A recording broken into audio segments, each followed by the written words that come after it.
Alright, hi guys, welcome to our first Budget by Paycheck book on this channel.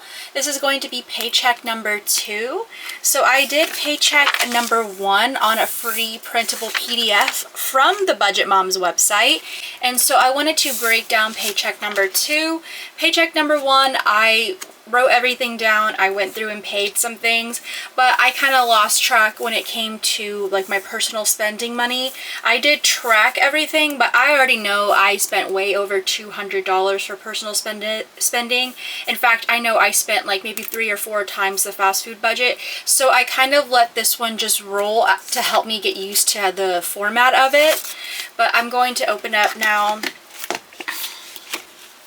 And so basically this was Paycheck number 1. I just rewrote everything that was on this sheet essentially onto the Budget Mom Workbook. I changed a couple things just to again practice some more. This is going to be our Paycheck number 2. I also wanted to point out that I put my YouTube paycheck on here of $183. I technically got paid that in December.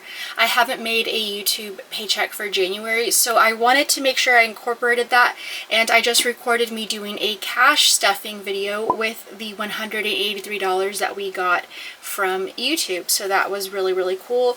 In fact, we're actually just gonna ignore this right here. I ended up doing different numbers off camera. Again, how things really crumble change, but I was just again wanting to practice and use this.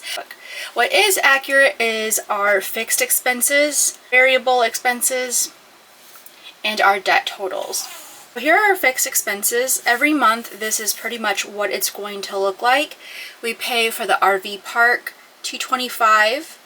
The Fun Town is our financing of the RV we're living in. That's my portion. My portion for utilities, internet, Geico, and my phone. And so these are things that I pay every 2 weeks. So this is the half off, so to speak, of it. But I pay this twice a month. So that totals $485. So we started at $2,000 minus $485. That lands us at $1,515. So within that $1,515, I am intentionally trying to work on giving myself an allowance.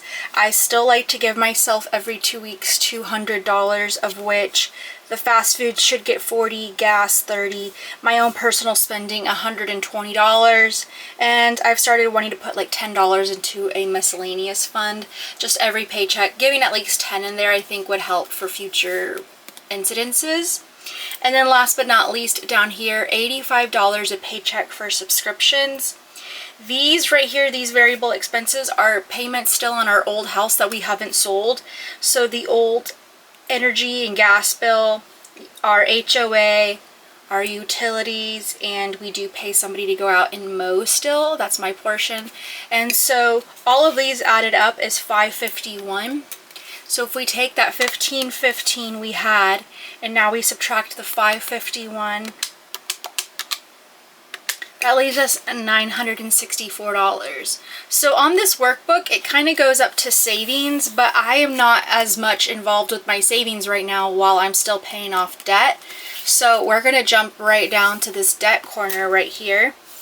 And my Capital One, I owe a remaining balance of $19.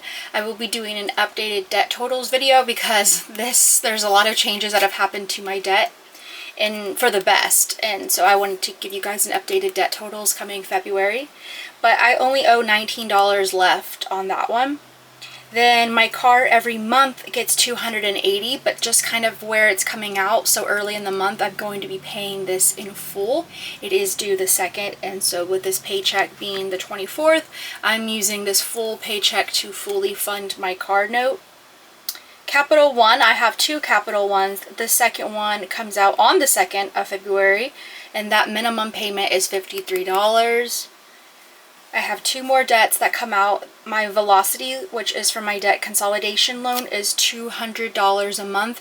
Again, just kind of how this paycheck fell, this paycheck will fully fund this. Sometimes I do break down these debt numbers into halves and take it per paycheck.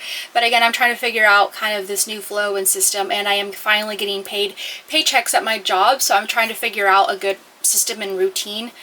And last but not least, my camera photo loan that I got my camera equipment from B&H is $212. That is not a minimum payment. I am trying to double up on these because my promotional balance is up in March, so I'm trying to pay off extra wherever I can. But as you guys can see, that total is $764. So we have $964 minus $764. And that leaves us $200. So I honestly wanted to stop right there. And I want to give myself, as you guys can see, a $200 buffer in my checking account. A lot of people like all of their numbers to add up to zero, but just with the way life is and sometimes unexpected expenses or maybe human error, I forgot to take something out, I think having a $200 buffer will give me a peace of mind, just feel a little safer that something wouldn't come out and possibly put me in the negative and get an overdraft fee. But yeah, so at this point, this is going to be something that I use for my savings. This one just didn't pan out. Like I said, I used this for practice. But overall, this is how my paycheck would go. And so I know, though, I'm really kind of stressing out a little bit because my paychecks, I know it is really slow in January for hairstylists, but I also know I'm working at like a slower location in general. And so $2,000, this actual paycheck, the paycheck for my 2 weeks, was actually only, I believe, $1,019. So I had to come up with the extra money from my checking account just to even give me the $2,000, to give me somewhat of a nice full paycheck to kind of still pay everything the normal amount. But moving forward, that is not always going to be the case, and so I'm really hoping these paychecks at least become on their own $1,200, $1,400 minimum. I really need to be making at least $3,000 a month, so two $1,500 checks would be ideal, but I'm trying to learn to live on less right now because I don't think I'll be getting two $1,500 paychecks. So that's something that I'm workshopping right now. Again, with my savings challenges, all the money that I'm saving, if I have to dip into it, I'd unfortunately have to pull from these savings first that I have in my cash envelopes. I would pull from my savings to help fill in the gaps, but I'm hoping that life turns around and the shop gets busy and I can be busier and that cash tips start flowing in a little bit more. That being said, it would really help me if you guys gave this video a like, thumbs up, or even subscribe to this channel. I would love to get this channel monetized because that would be an extra source of income.